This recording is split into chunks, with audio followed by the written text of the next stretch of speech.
Friends, कैसे हो आप सब? आई होप सब बहुत अच्छे होंगे। सबकी पढ़ाई भी काफी अच्छी चल रही होगी। जिसको और अच्छा बनाने के लिए आ गई हैं आपकी अपनी Khushboo ma'am, biology master teacher at Vedantu. तो भाई आज का जो सेशन है उसमें हम आज ऐसे टॉप 10 मोस्ट गारंटीड क्वेश्चंस देखने वाले हैं जो आप अपने आर एनवायरमेंट चैप्टर से एक्सपेक्ट कर सकते हो। अब भाई प्री बोर्ड्स की प्रिपरेशन चल रही होगी और ये वाला जो चैप्टर है भाई ये पूरे 5 मार्क्स आपको दे करके जाता है। तो भाई मेक श्योर करना, बहुत ईजी सा टॉपिक है। ये सारे टॉपिक्स, ये सारे क्वेश्चंस भी करके चले जाओगे ना तब भी पूरा चैप्टर प्रिपेयर हो जाएगा। तो मेक श्योर करना कि आप स्टार्ट से लेकर एंड तक पूरा सेशन वॉच कर रहे हो वो सारे गारंटीड क्वेश्चंस जानने के लिए। तो चलो let's get started with our session. लेकिन उससे पहले एक जरा हम प्यारा सा मोटिवेशन तो ले ले कि हमारा मोटिवेशन भाई लोगों क्या बोलता है। क्या बोल रहा है भाई motivation? If you can dream it you can do it. Exactly भाई, अगर ड्रीम है बोर्ड्स में फोड़ने का, बोर्ड्स में अपनी अच्छी रैंक लाने का, तो भाई ये ड्रीम सच हो सकता है। बस करना कुछ नहीं है, अभी से ही अपनी स्ट्रैटेजी को इतना स्ट्रांग रखो, अभी से ही अपने सारे कंसेप्ट को इतना अच्छा स्ट्रांग रखो कि प्री बोर्ड्स में भी मार्क्स अच्छे आए और बोर्ड्स में भी मार्क्स अच्छे आए। ठीक है, गॉट इट माय बच्चा लोगों। चलो let's start with our very first question जो हमें क्या बता रहा है वो देख लेते हैं। Why are food chains and food why बोल रही हूँ, what are food chains and food webs? Why are smaller food chains better? अब भाई वो आपसे पूछ रहा है कि फूड चेन और फूड वेब क्या होता है और आपकी फूड चेन जो होती है वो साइज में स्मॉलर क्यों होती है, मतलब उसमें ट्रॉपिक लेवल जो होते हैं वो कम क्यों होते हैं।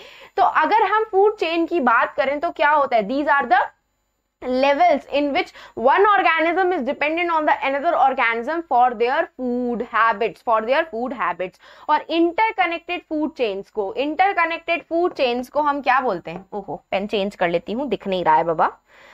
और interconnected फूड चेन्स को हम फूड वेब बोलते हैं। फूड चेन्स क्या होती हैं? Levels. Food chains contains the 4 और 5 trophic level in which every organism is dependent on the another organism for their food habits। और interconnected food chains को हम food web बोलते हैं। क्या बोलते हैं? interconnected food chains को हम food web बोलते हैं। ठीक है, अब बात ये आती है कि why are food chains smaller in size? हमारी जो food chains होती है हमने उसमें देखा है कि max to max 4 या फिर 5 ट्रॉपिक लेवल होते हैं। क्या होते हैं? max to max 4 और 5 ट्रॉपिक लेवल ही होते हैं। ठीक है, तो ऐसा क्यों होता है? देखो हमने पढ़ा है क्या, हमने पढ़ा है 10% लॉ। 10% लॉ पढ़ा है। सपोज करो जैसे ये मेरा प्लांट है, प्लांट को खाने वाला कौन है? मेरा ग्रास होपर है। कौन है? प्लांट को खाने वाला ग्रास होपर है। ग्रास होपर को खाने वाला सपोज करो रैट हो गया। ठीक है, और रैट को खाने वाला स्नेक हो गया। ठीक है, तो अब मेरी जो प्लांट्स है, जैसे प्लांट होता है ना, प्लांट के अंदर अगर वो प्लांट 10,000 जूल की एनर्जी प्रोड्यूस कर रहा है, कितनी एनर्जी प्रोड्यूस कर रहा है? 10,000 जूल की एनर्जी प्रोड्यूस कर रहा है। तो भाई इसमें से मोस्ट ऑफ द एनर्जी क्या हो जाती है? लॉस्ट हो जाती है। क्या हो जाती है? इसमें मोस्ट ऑफ जो एनर्जी होती है वो हीट लॉस के फॉर्म में खराब हो जाती है, मतलब इन्वायरमेंट में वापस चली जाती है। क्यों चली जाती है? देखो बहुत सारी एनर्जी जो वो खुद बना रहा है। अब एक बात बताओ, खुद की भी तो ग्रोथ करवाएगा, खुद को भी तो सस्टेन करेगा, तो खुद की ग्रोथ के लिए, रिप्रोडक्शन के लिए, खुद के न्यूट्रिशन के लिए आधे से ज्यादा एनर्जी वो यूज कर लेता है। रेस्ट जो बची हुई एनर्जी होती है उसमें से बहुत सारी एनर्जी क्या हो जाती है? हीट लॉस के फॉर्म में इन्वायरमेंट में वापस रिटर्न हो जाती है। हीट लॉस के फॉर्म में इन्वायरमेंट में वापस रिटर्न हो जाती है। ठीक है, तो भाई जितनी एनर्जी उसमें से सिर्फ और सिर्फ इसका 10% ही ग्रास होपर में जाता है। अगर 10,000 जूल की एनर्जी है तो अब इसका 10% निकालोगे तो 10/100, मतलब दोनों 2 0 कट हो गए, तो आपकी सिर्फ और सिर्फ 1000 जूल की ही एनर्जी ग्रास होपर में जाती है। सिमिलरली ग्रास होपर को जब रैट खाता है तो ग्रास होपर में से भी सिर्फ 10% एनर्जी ही आपकी रैट के अंदर ट्रांसफर होती है, मतलब 1000 जूल की एनर्जी है आपकी, तो उसका 10% निकालोगे आप लोग तो कितना बचेगा आपका? सिर्फ और सिर्फ 100 जूल एनर्जी। तो भाई आपके रैट के अंदर सिर्फ और सिर्फ 100 जूल की एनर्जी ट्रांसफर हो रही है। कितनी? 100 जूल की एनर्जी ट्रांसफर हो रही है। अब ये रैट के अंदर से, रैट को कौन खा रहा है? स्नेक खा रहा है ना। अब ये स्नेक के अंदर अगेन इस 100 जूल की सिर्फ 10% एनर्जी ही ट्रांसफर होती है, मतलब आपका सिर्फ 10 जूल की एनर्जी आपके स्नेक के अंदर ट्रांसफर हो रही है। अब अगर आपने ये 4 ट्रॉपिक से लेवल एक और बढ़ा दिया, सपोज करो स्नेक को खाने वाला यहाँ पे पिकॉक आ गया, स्नेक को खाने वाला यहाँ पे पिकॉक आ गया। अब पिकॉक के अंदर जितनी एनर्जी स्नेक के पास थी, मतलब सिर्फ 10 जूल की एनर्जी थी, अब इसका 10% निकालोगे तो कितना आएगा आपका, लो कट गया आपका, सिर्फ 1 जूल की एनर्जी पिकॉक में जाएगी। भाई जो नेग्लिजिबल एनर्जी है, इतनी कम एनर्जी में पिकॉक अपने आप को सरवाइव कैसे करेगा, करेगा नहीं कर पाएगा। यही रीजन होता है इतना कम एनर्जी आपका नेक्स्ट ट्रॉपिक लेवल में जाती है, सिर्फ 10% एनर्जी जाती है, बाकी rest of the energy heat loss के फॉर्म में इन्वायरमेंट में वापस चली जाती है, जिसकी वजह से आपके जितने भी ट्रॉपिक लेवल्स होते हैं मतलब फूड चेन में, वो स्मॉलर होते हैं, मतलब 4 या 5 ट्रॉपिक लेवल से ज्यादा आपके फूड चेन में नहीं होते हैं। क्यों? क्योंकि एनर्जी जो ट्रांसफर हो रही होती है एक ट्रॉपिक लेवल से दूसरे ट्रॉपिक लेवल में, वो सिर्फ 10% ही होती है आपकी ओरिजिनल एनर्जी से, जो कि बहुत ही कम अमाउंट ऑफ एनर्जी होती है। तो इतने में ऑर्गेनिज्म अपने आप को सर्वाइव नहीं कर पाता है। यही रीजन होता है कि आपका जो फूड चेन्स होती हैं वो स्मॉलर इन साइज होती हैं। जो फूड चेन क्या होती है, एक ऐसी पाथवे होती है जो हमको इंफॉर्मेशन बता रही होती है कि एनर्जी फ्लो हमारी प्रोड्यूसर से कंज्यूमर में हो रही है। फूड वेब क्या होते हैं, ये इंटरकनेक्टेड फूड चेन्स होती हैं। These are interconnected food chains. क्या होती हैं? इंटरकनेक्टेड फूड चेन्स होती हैं आपकी। अब एक क्वेश्चन इससे और पूछा जाता है कि फूड चेन और फूड वेब में से क्या आपका स्टेबल रहता है। तो let me tell you, food web आपका ज्यादा स्टेबल रहता है, क्योंकि आप एक तरीके का खाना हर दिन नहीं खा सकते हो। सपोज करो रैट के पास सिर्फ एक ही ऑप्शन है ग्रास होपर को खाने का, और कंटिन्यूअसली अगर वो ग्रास होपर को खाता रहेगा तो ग्रास होपर की पॉपुलेशन एक टाइम पे क्या हो जाएगी, वाइप आउट हो जाएगी, पूरी खत्म हो जाएगी, और फिर रैट के पास खाने के लिए कुछ भी नहीं बचेगा। और अगर कुछ भी नहीं बचेगा तो वो खुद को सरवाइव कैसे कर पाएगा। यही रीजन होता है कि आपका फूड वेब ज्यादा सस्टेनेबल होता है, ज्यादा स्टेबल रहता है कंपेयर टू फूड चेन। और अगर मैं लास्ट क्वेश्चन की बात करूं तो जो स्मॉलर फूड चेन होते हैं उसमें फ्लो ऑफ एनर्जी क्या होती है, बेटर रहती है एक ऑर्गेनिज्म से दूसरे ऑर्गेनिज्म में, क्योंकि उसमें 3 और 4 ट्रॉपिक लेवल्स ही होते हैं। हम यहाँ पे 10% एनर्जी रूल को फॉलो करते हैं, जो कि रेमंड लिंडमैन ने दिया था। उनके हिसाब से सिर्फ 10% ही एनर्जी ट्रांसफर होती है एक ऑर्गेनिज्म से दूसरे ऑर्गेनिज्म में। इसी रीजन की वजह से हमारा जो ट्रॉपिक लेवल्स होते हैं, हमारी जो फूड चेन होती है वो स्मॉलर होती है। ठीक है, चलो moving ahead with the next question, जो कि है भाई ये फूड चेन हो गया, वो इंटरकनेक्टेड फूड वेब हो गई। Moving on to the next question, जो कि है write the causes of depletion of ozone layer and how can we prevent it. तो भाई अगेन आपका ये बहुत इजी सा क्वेश्चन है, बहुत ज्यादा टफ क्वेश्चन तो मुझे लगता नहीं है ये एज सच होगा। वो आपसे सिर्फ इतना पूछ रहा है कि जो ओजोन लेयर है उसके डिप्लीशन के क्या रीजन है। डिप्लीशन का मतलब उसके धीरे धीरे कम होने के कारण क्या है। भाई ये ओजोन लेयर है, ये क्या है, ये एक ब्लैंकेट की तरह है। क्या है? ये एक ब्लैंकेट की तरह है जो अर्थ के अपर सरफेस को कवर किए हुए हैं। क्यों कवर किए हुए? ताकि हमारा जो अर्थ है वो सन से जो अल्ट्रावायलेट रेडिएशन आ रही हैं उससे बच सके। अगर इतना ज्यादा अल्ट्रावायलेट रेडिएशन अर्थ के अंदर एंटर करेंगी तो अर्थ के अंदर क्या होगा, टेम्परेचर बहुत ज्यादा बढ़ता जाएगा। साथ साथ में ऑर्गेनिजम्स जो अर्थ के अंदर रह रहे हैं, हम लोग रह रहे हैं, उनके ऊपर ऐसे अल्ट्रावायलेट रेडिएशंस पड़ेंगी तो क्या होगा, हमको स्किन कैंसर, कैटरैक्ट, ये सारे डिसीजेस होने के चांसेस हो जाते हैं। तो इन सब से बचाने के लिए आपकी ओजोन लेयर आपके अर्थ को एक ब्लैंकेट की तरह कवर की हुई है। अब ये जो ओजोन लेयर है ये धीरे धीरे क्या होती जा रही है, इट्स गेट डिप्लीट होती जा रही है। क्यों? क्योंकि भाई हमारे एसी, रेफ्रिजरेटर्स, इन सब की वजह से।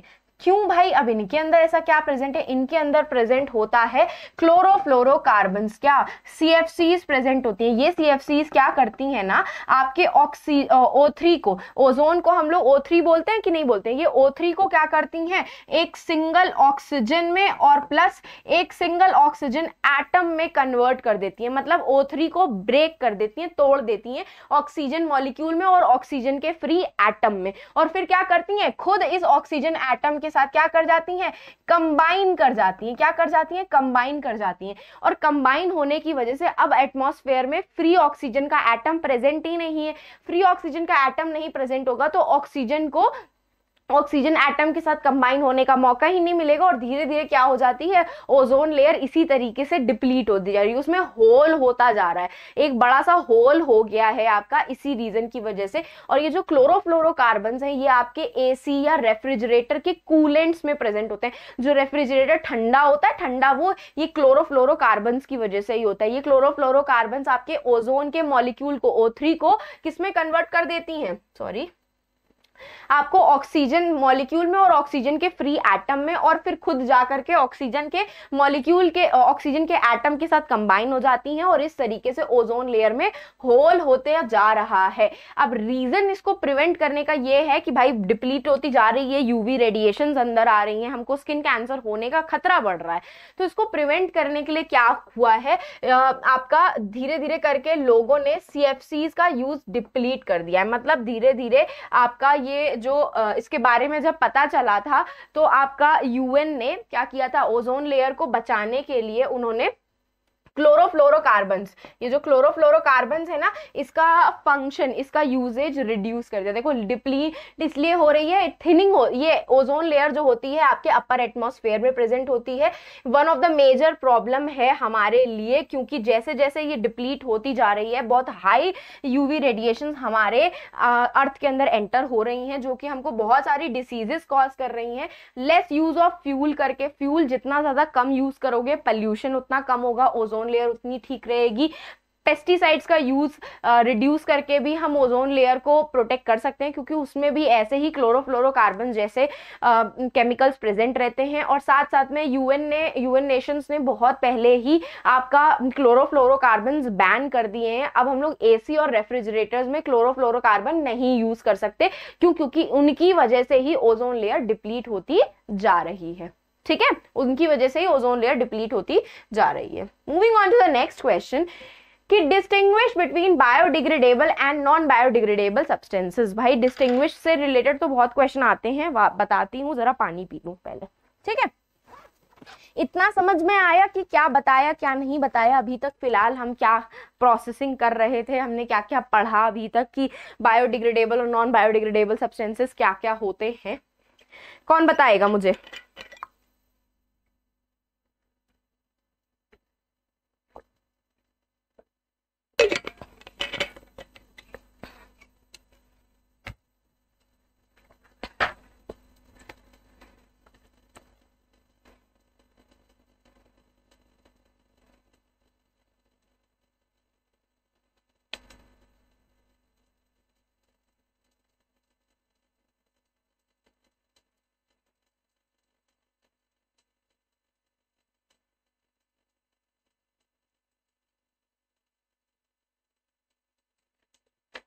चलो तो लेट्स गेट स्टार्टेड कि बायोडिग्रेडेबल और नॉन बायोडिग्रेडेबल कैसे हो, क्या होते हैं। देखो जब भी कोई भी डिफरेंस बेस्ड क्वेश्चन आएगा उसको क्या करना है, टेब्यूलेट फॉर्म में ही लिखना है। कोई भी डिफरेंस आएगा टेब्यूलेट फॉर्म में ही लिखना। एक साइड पे बायोडिग्रेडेबल लिख देना और एक साइड पे नॉन बायोडिग्रेडेबल। ठीक है, अगर बायोडिग्रेडेबल सब्सटेंसेस की बात करूं तो ये क्या होते हैं, ऐसे सब्सटेंसेस होते हैं जो कि क्या हो सकते हैं, दे कैन डीकम्पोज। क्या हो सकते हैं, दे कैन डीकम्पोज। डीकम्पोजर्स होते हैं आपके, डीकम्पोजर्स होते हैं, वो उनको डीकम्पोज कर सकते हैं, उसका ब्रेक डाउन कर सकते हैं, और उनमें से जो न्यूट्रिएंट्स है वापस आपके इन्वायरमेंट में या सॉइल में रिटर्न बैक हो सकते हैं। ठीक है, इनका ब्रेक डाउन हो सकता है। जबकि नॉन बायोडिग्रेडेबल सब्सटेंसेस क्या होते हैं, ऐसे केमिकल बेस्ड सब्सटेंसेस होते हैं। क्या होते हैं, these are the chemical based substances जिनका आप डीकम्पोजिशन नहीं कर सकते। भाई इनका डीकम्पोजिशन पॉसिबल नहीं है, बहुत ही टाइम लेता है, मतलब मिलियंस ऑफ ईयर्स लग जाते हैं आपके नॉन बायोडिग्रेडेबल सब्सटेंसेस को डीकम्पोज होने में। तो अब आप देख सकते हो अगर वो इजिली डीकम्पोज नहीं हो सकते तो वो कितना ज्यादा पॉल्यूशन क्रिएट कर रहे हैं। क्या कर रहे हैं, they are creating lot much of pollution. Pollution हो रहा है, इन्हीं की वजह से ओजोन लेयर का डिप्लीशन भी हो रहा है। क्या हो रहा है, इन्हीं की वजह से ओजोन लेयर का डिप्लीशन भी हो रहा है कि नहीं हो रहा है भाई। एसी और रेफ्रिजरेटर्स के अंदर जो क्लोरोफ्लोरोकार्बन्स हैं वही तो ओजोन लेयर को डिप्लीट कर रही हैं। कितना ज़्यादा पल्यूशन हो रहा है इनकी वजह से, हमारा वेस्ट मटेरियल इन्वायरमेंट में इतना ज़्यादा बढ़ता जा रहा है जिसको हम लोग टाइमली उसको डिस्कार्ड नहीं कर पा रहे हैं। नहीं कर पा रहे हैं। और कहीं ना कहीं ये सारा क्या कर रहा है, ह्यूमन हेल्थ पे भी अफेक्ट कर रहा है। ह्यूमन क्या एक्टिविटीज ह्यूमन पे ही अफेक्ट कर रही हैं और साथ साथ में हमारे इन्वायरमेंट के लिए भी क्या हो गया है, ये हार्मफुल हो गया है। जबकि जो बायोडिग्रेडेबल सब्सटेंसेस होते हैं उसको आप डिकम्पोज कर सकते हो, जैसे कि किचन का वेस्ट। किचन के वेस्ट में सब कुछ नहीं, जैसे कि आपके पील्स जो होते हैं, छिलके होते हैं, आपने सब्जी काटी उसके छिलके निकले, कुछ खाना खराब हो गया आपका तो आप वो फेंक रहे हो, तो ये सब चीजें जो होती हैं ये डिग्रेडेबल सब्सटेंसेस में आती हैं, बायोडिग्रेडेबल सब्सटेंसेस में आती हैं, ठीक है, जिनको डिग्रेड कर सकते हैं आपके डिकम्पोजर्स, ऐसे टाइप के किचन वेस्ट। अदरवाइज जैसे कि दूध की थैली आती है, दूध आता है, दूध का जो पैकेट होता है आपका वो डिग्रेड नहीं हो सकता। क्यों? क्योंकि वो पॉलिथीन है आपका, नॉन बायोडिग्रेडेबल सब्सटेंसेस है। तो भाई क्या बेसिक सा डिफरेंस हो गया, बहुत इजी सा डिफरेंस है, हमने ये 7th क्लास से हम पढ़ते आ रहे हैं कि biodegradable substances are those type of substances that can be decomposed or degraded by natural factors जैसे कि microbes और other organisms, और बहुत सारे abiotic factors भी उनको degrade कर सकते हैं जैसे कि temperature और UV rays। जबकि non biodegradable substances क्या होते हैं, ऐसे material जिनको हम easily decompose नहीं कर सकते कोई भी natural process से, जैसे कि आपका biodegradable substances हो जा रहे थे। biodegradable substances ज्यादा harm नहीं पहुंचाते हैं environment को, जबकि non biodegradable substances eco friendly तो बिल्कुल भी नहीं होते, और यही मेन सोर्स ऑफ पोल्यूशन है आपका।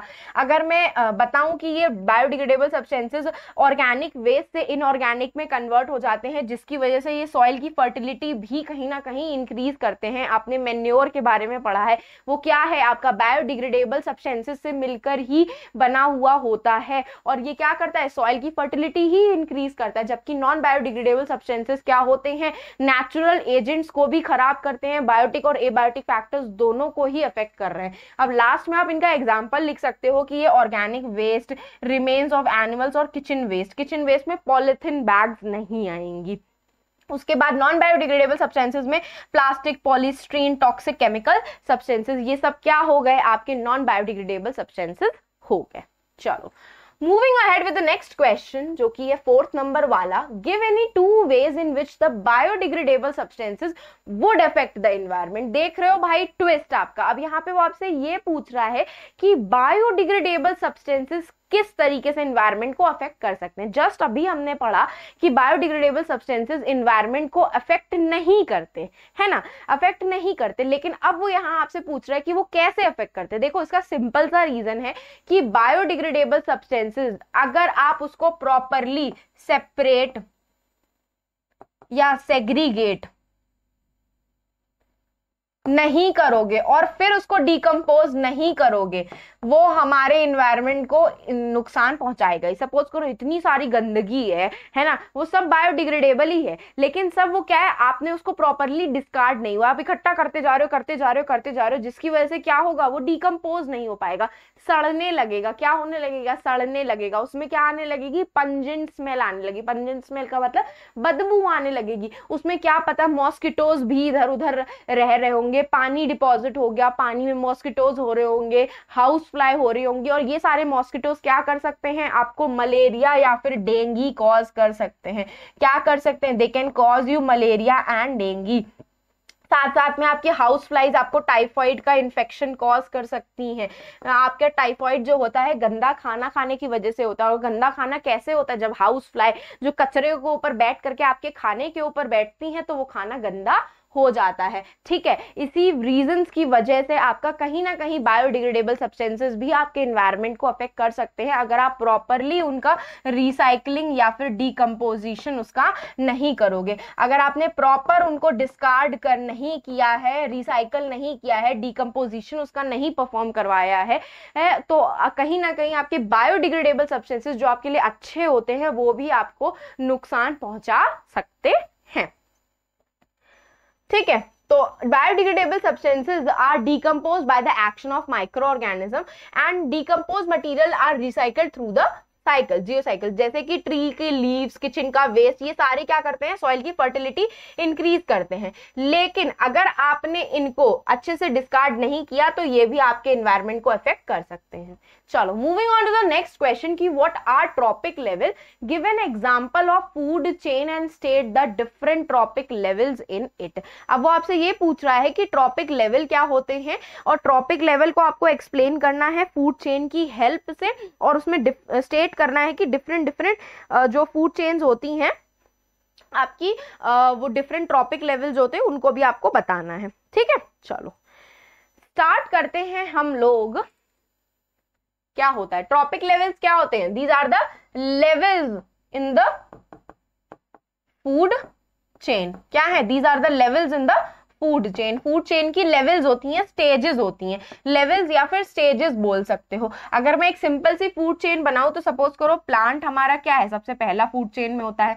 प्लांट के बाद प्लांट को सपोज करो खा रहा है हमारा ग्रास होपर, जो अभी मैंने आपको बताया था।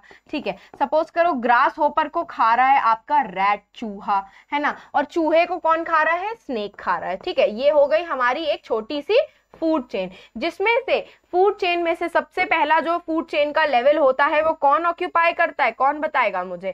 अब प्लांट ऑक्यूपाई करते हैं, जिनको हम क्या बोलते हैं, these are known as producers. हम इनको क्या बोलते हैं, प्रोड्यूसर्स बोलते हैं। अब प्लांट को खाने वाला ग्रास होपर है, तो भाई ग्रास होपर खुद का खाना खुद से नहीं प्रोड्यूस कर रहा है, इसीलिए हम इनको क्या बोलते हैं, प्राइमरी कंज्यूमर। क्या बोलते हैं, these are known as primary consumers.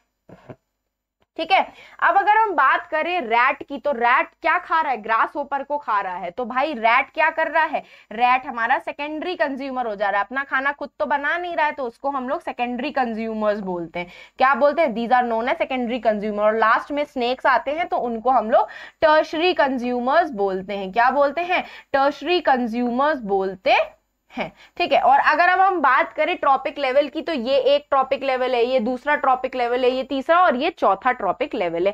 Stages जो होती हैं आपकी फूड चेन में, उन्हीं को ही हम ट्रॉपिक लेवल्स बोलते हैं। उन ट्रॉपिक लेवल के नाम मैंने आपको बता दिए। सबसे पहले प्रोड्यूसर्स आते हैं, क्योंकि वो अपना खाना खुद प्रिपेयर करते हैं by the process of photosynthesis.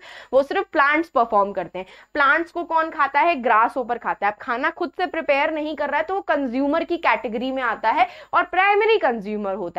अब इस ग्रास होपर को खाने वाला रैट है, चूहा है, ठीक है, वो भी क्या है, कंज्यूमर ही है, तो वो क्या हो गए, सेकेंडरी कंज्यूमर हो गए। फिर लास्ट में आ जाते हैं स्नेक, जो कि किसको खाते हैं, रैट को खाते हैं, और वो हो जाएंगे आपके tertiary consumers. Let me tell you one thing, आपका जो फूड चेन होती है उसमें जो एनर्जी लेवल, जो एनर्जी का डायरेक्शन होता है वो यूनी डायरेक्शनल होता है। कभी भी एनर्जी स्नेक से रैट में नहीं जाएगी, हमेशा एनर्जी रैट से स्नेक में जाती है। हमेशा हमेशा हमेशा एक ट्रॉपिक लेवल हमेशा 4 और 5 लेवल्स का ही होता है, इससे ज्यादा बड़ी ट्रॉपिक लेवल नहीं होती है। तो ये सब चीजें जरा फूड चेन के बारे में याद रखना, ठीक है, याद रखना। हाँ, तो ट्रॉपिक लेवल क्या होता है, एक पोजीशन होती है फूड वेब या फूड चेन में। फर्स्ट ट्रॉपिक लेवल जो होता है प्रोड्यूसर्स ऑक्यूपाई करते हैं, क्योंकि वो अपना खाना खुद प्रिपेयर करते हैं। सेकंड ट्रॉपिक लेवल जो है वो प्राइमरी कंज्यूमर ऑक्यूपाई करते हैं। थर्ड ट्रॉपिक लेवल आपका सेकेंडरी कंज्यूमर ऑक्यूपाई करते हैं, और फोर्थ ट्रॉपिक लेवल हमारा टर्शरी कंज्यूमर। तो यहाँ पे हमने आपको प्लांट बताया था, प्राइमरी कंज्यूमर में मैंने आपको ग्रास होपर बताया था, ठीक है, और उसके बाद सेकेंडरी कंज्यूमर्स में जो कि थर्ड ट्रॉपिक लेवल पे थे वो हमने आपको रैट बताए थे, और लास्ट में आपका कंज्यूमर कौन सा था, स्नेक था। ठीक है, कौन था, स्नेक था, जो कि आपका फोर्थ ट्रॉपिक लेवल ऑक्यूपाई करता है। एक फूड चेन ऑलरेडी गिवन है, उसमें सन से एनर्जी ग्रास में जा रही है, ग्रास से ग्रास होपर में, ग्रास होपर से श्रू में, श्रू को आउल खा रहा है। तो प्रोड्यूसर जो हो गए वो ग्रास हो गई, जिसको कंज्यूम करने वाला ग्रास होपर है, इसीलिए हम उसको प्राइमरी कंज्यूमर कहते हैं। ग्रास होपर को खाने वाला श्रू है, जो कि सेकेंडरी कंज्यूमर है, और श्रीव को अल्टीमेटली खाने वाला आउल है आपका, जिसको हम टर्शरी कंज्यूमर बोलते हैं। तो बस यही सब चीजें वो आपसे पूछ रहा था, आपने आंसर कर दी।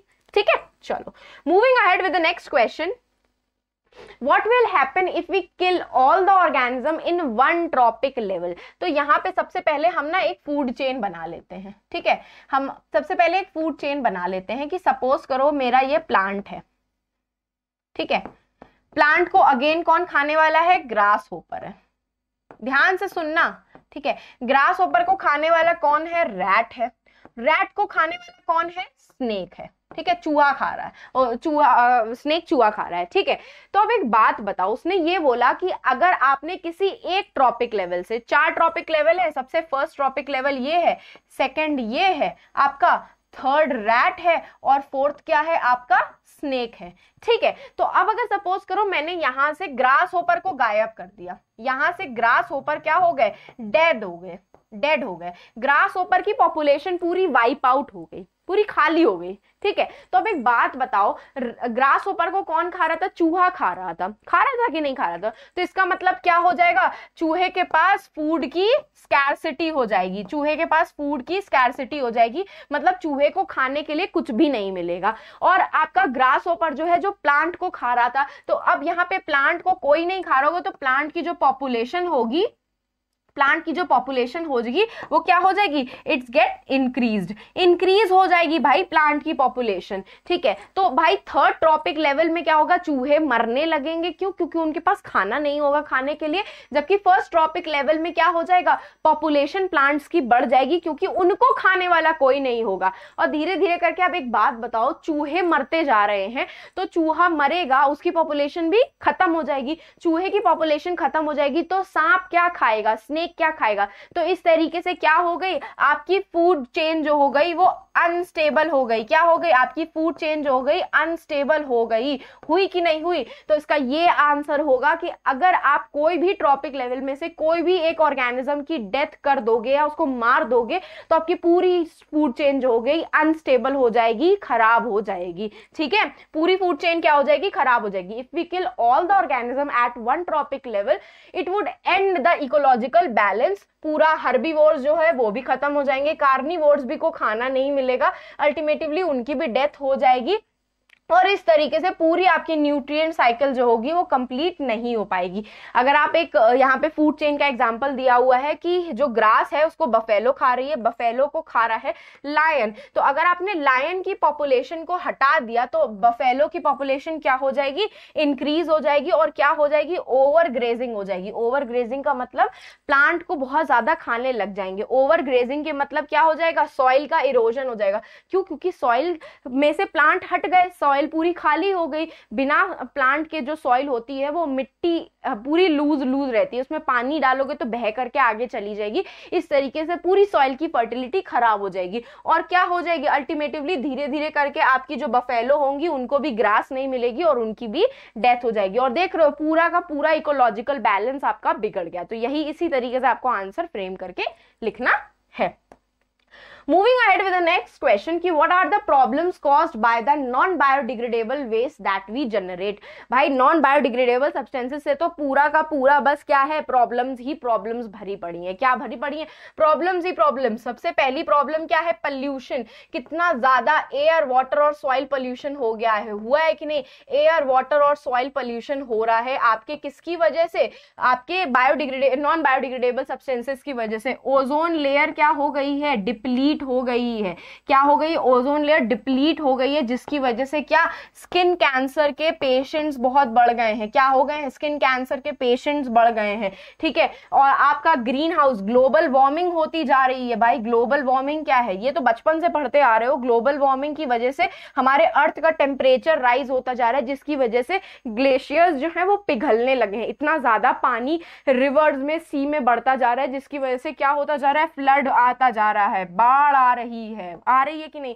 तो यही सारे आपके नॉन बायोडिग्रेडेबल सब्सटेंसेस की वजह से चीजें हो रही हैं एनवायरनमेंट में, जो कि मेरे हिसाब से आपको सबको पता है। बायोमैग्निफिकेशन होता जा रहा है, जो भी आपका पॉल्यूशन सॉइल और पानी में है वो एनवायरनमेंट में इकट्ठा होता जा रहा है। वेस्ट को जलाने की वजह से एयर पॉल्यूट हो रही है। आप पेस्टिसाइड्स यूज कर रहे हो तो सॉइल की फर्टिलिटी खराब हो रही है। साथ साथ में ऐसे सब्सटेंसेस भी हैं जो आपके लिविंग ऑर्गेनिजम्स को, मतलब हमको भी हार्म पहुंचा रहे हैं। One of the best example है आपका chlorofluorocarbon. One of the best example है आपका chlorofluorocarbons. Moving ahead with the next question कि what is the role of consumers in the food chain? भाई कंज्यूमर्स का क्या रोल होता है फूड चेन में? लेकिन उससे पहले जरा मैं पानी पी लूं, फिर आपको बताती हूँ।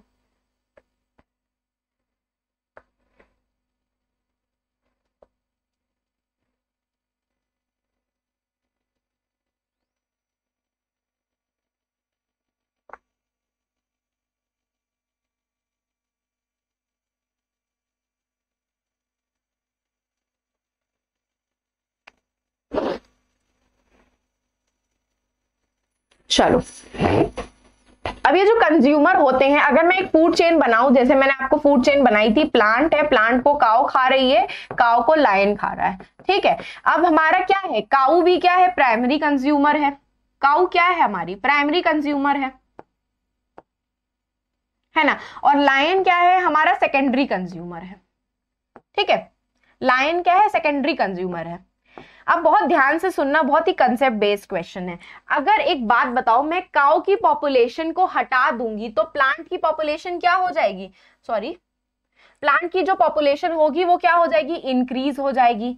तो कहीं ना कहीं जो आपके प्राइमरी और सेकेंडरी कंज्यूमर होते हैं वो आपसे पहले ट्रॉपिक लेवल की पॉपुलेशन को कंट्रोल में रखते हैं, बहुत ज्यादा प्लांट भी नुकसान करेंगे। और अगर आपने लायन की पॉपुलेशन को हटा दिया तो काऊ की पॉपुलेशन बढ़ जाएगी, काऊ की पॉपुलेशन बढ़ेगी तो प्लांट की पॉपुलेशन डाउन हो जाएगी और आपका एनवायरमेंट अनस्टेबल हो जाएगा। होगा कि नहीं होगा, धीरे धीरे करके आपकी काऊ भी मर जाएगी क्योंकि उसको भी खाना नहीं मिलेगा। तो कहीं ना कहीं ये जो कंज्यूमर्स होते हैं ये आपके इससे पहले वाले ट्रॉपिक लेवल की पॉपुलेशन को कंट्रोल करने में हेल्प करते हैं। क्या करते हैं, they control the population of the below above predecessor trophic level, predecessor, successor और प्रेडेसर बोलते हैं, तो प्रेडेसर ट्रॉपिक लेवल की पॉपुलेशन को कंट्रोल करने के लिए आपके कंज्यूमर्स रिस्पॉन्सिबल होते हैं।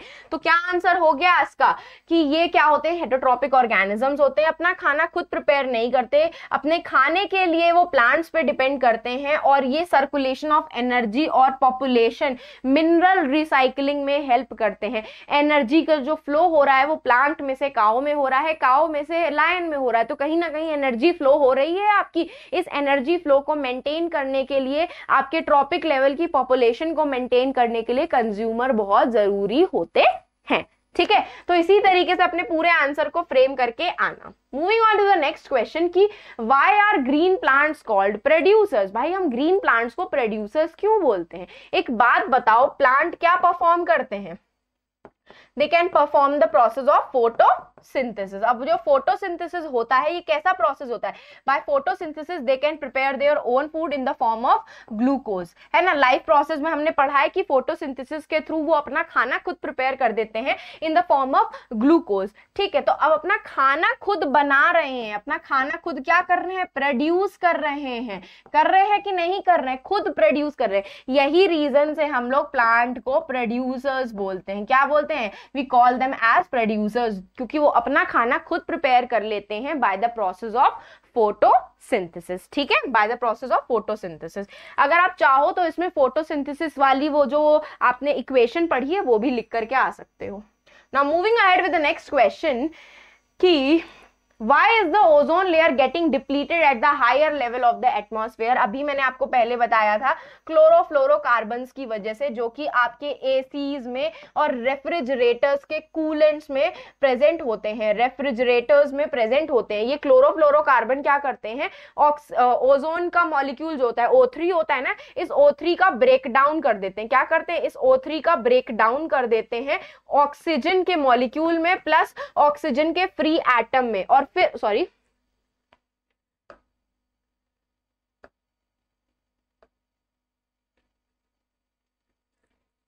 जस्ट अ सेकेंड, ठीक है।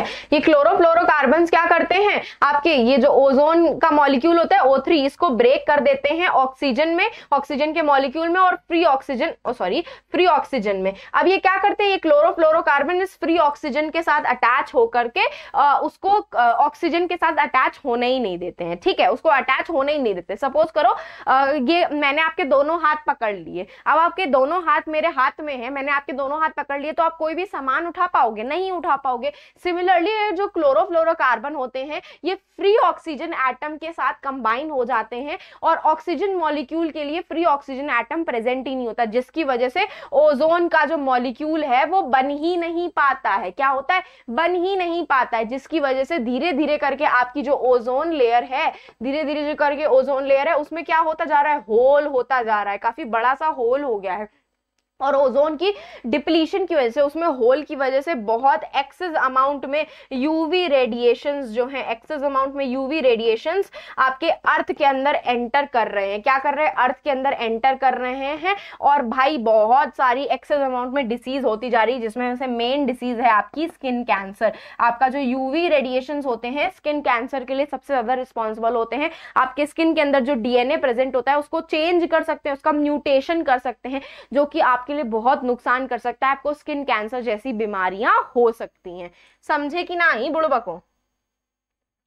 तो due to release of chlorofluorocarbon ozone layer deplete होती जा रही है आपके एटमॉस्फेयर में। तो this was all about the 10 most guaranteed question of our environment. अगर सेशन पसंद आया हो तो लाइक कर देना, चैनल को सब्सक्राइब करना बिल्कुल भी मत भूलना, और अपने फ्रेंड्स के साथ ये सेशन शेयर भी कर देना। लेकिन उससे पहले आप लोग टेलीग्राम चैनल को ज्वाइन कर लो, जिसका लिंक जो है सेशन के डिस्क्रिप्शन बॉक्स में अवेलेबल है, ताकि आपसे मेरे ऐसे कोई भी सेशन के नोटिफिकेशन मिस आउट ना हो जाए। और अगर आपको मुझे फॉलो करना है तो आप मुझे इंस्टाग्राम पे फॉलो कर सकते हो, खुशबू-भाटिया मेरा इंस्टाग्राम का अकाउंट है, जिसमें आप मुझसे गाइडेंस ले सकते हो अगर आपको कोई हेल्प चाहिए। और ये आपके सारे फेवरेट मास्टर एजुकेटर्स के अपने अपने शॉर्ट्स के चैनल हैं, जिसमें मेरा शॉर्ट का चैनल है Vedantu 9th and 10th biology, जिसमें मैंने ऐसे ही सारे important topics with in 60 seconds में रिवाइज करवाए हैं। तो मेक श्योर करना कि आप उसको भी ज्वाइन कर लो। और सेशन पसंद आया हो तो लाइक कर देना, शेयर कर देना फ्रेंड्स के साथ, और सब्सक्राइब करना चैनल को बिल्कुल भी मत भूलना। अब हम फिर मिलेंगे चलते चलते ऐसे ही नेक्स्ट अमेजिंग सेशन में। तो bye bye and take care.